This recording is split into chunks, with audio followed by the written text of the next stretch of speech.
So, Briar is out and I've been playing her, and while I was playing, in my most recent match she was banned. And so like any other well-adjusted League player, I played another champion instead of dodging or hurling slurs before dodging, and I played my favourite jungler, Karthus.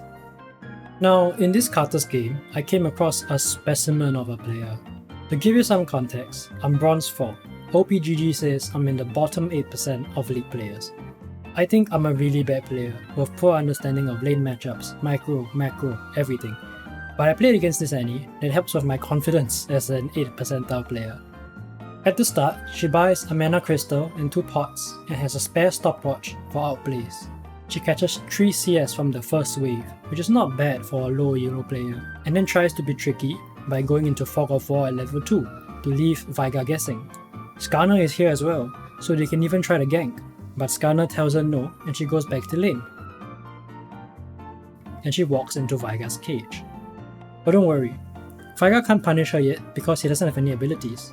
She pops a pot, roams top, and turns on her ghost. She gets a good roam, stuns the Cho'Gath.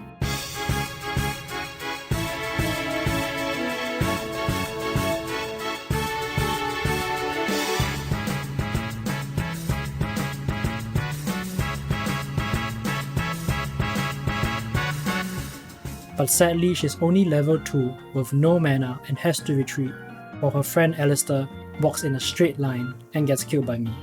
She returns to lane, buys boots, and even buys a control ward.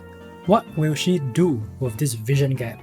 She puts the ward and the control ward covering both sides of her lane. She proceeds to miss the entire wave and continues to lane against the Veigar. He puts down his cage, and the only outplay option here for her is to walk into it and E to make sure she gets the movement speed to walk into it faster. Of course, Veigar can't do anything. It was all calculated for her to make Veigar drop his guard. She backs again because she has no mana and even buys another control ward. This time, she puts it further up in lane to make sure she can see all of the minions. She looks at a minimap, finds Cho'Gath overextended, and roams up top again for a second time, emoting and taunting him. But I come to his rescue.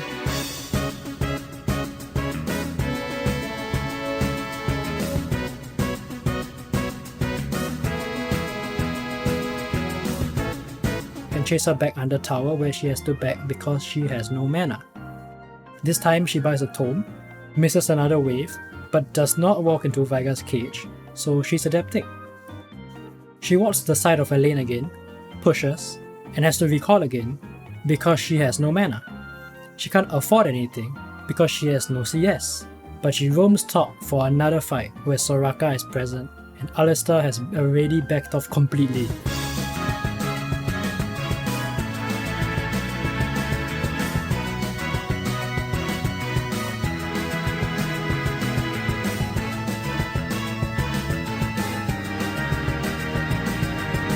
Now even Skarner comes.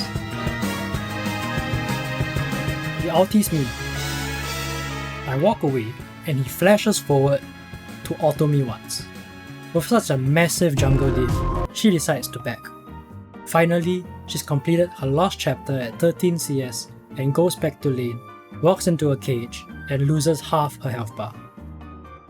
She roams top for a third time, failing a blast cone, but you know, we do that sometimes. She stuns the Cho'Gath, but she's left to die by the Alistair in the alcove. She realizes she needs money to impact this game, so she kills some minions and then she backs. She goes top to cover for the Alistair who's not there to soak up his XP and goes to river, but she runs into me. Now this time she's mad. It's the 5th time she comes up to top, so surely something will change. And it does. She pops Ghost, runs through a control ward, and gets shutdown gold on Cho'Gath and I. But I press Q, and she dies. She finally completes her Ludens at 16 minutes and 30 seconds with Lucidity Boots, and returns to mid, only to find both her auto towers are gone. Enraged by this, she engages onto Veigar, but doesn't get the kill. Now her team is grouping around Herald, and she loves a good fight. So she comes to join them, get hits by 1 kill, my E, and dies. But don't worry, Herald is useless because Skarner's getting the third Drake. She tries a flank angle, but she retreats, gets PTSD from watching her ADC get blown up, and so she begins running very fast. She gets a good stun on the center, but she's too far up in front and she ends up dying. She defends her base for a bit, and even goes toe to toe with the enemy ADC.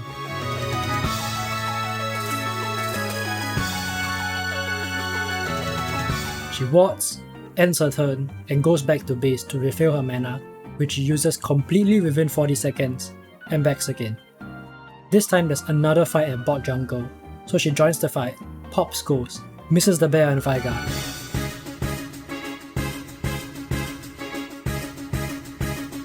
Walks into the enemy team, and gets killed by my ulti. It's 22 minutes and 30 seconds. She reaches her power spike of a Ludens, a Lucidity Boots, 2 different tomes, and a broken stopwatch. She almost gets an assist, but this time I like to focus on my supreme jungle tracking here, where I watch Skarner run through mid lane because I know he just loves his bad dragons. Meanwhile, she provided pressure and map control all over Baron, but because jungler's dead, it's a jungle div. She returns, finishes a component of her Zhonya's, and goes to top because Cho'Gath deserves to die, and she gets a well-deserved assist. She even scares me off Baron, which I was definitely intending to start, knowing that 4 members of their team were nearby. And now, she waits, like a hunter for its prey. And she finds Ashe.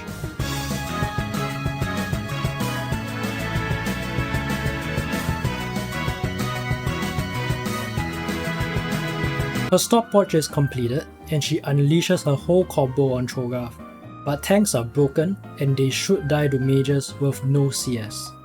She tries to flank him, but gets spotted by a ward, gets counter-flanked, has a well-timed stopwatch, but she dies because of team diff. Now, games don't end so easily in low elo, so they go in for one last fight thinking they can turn the tide, and they almost kill their most fed player. Me. But Zhonya's is a fair item, and we kill 4 of their members. Now it's time for the hero to defend her Nexus. This is her last stand.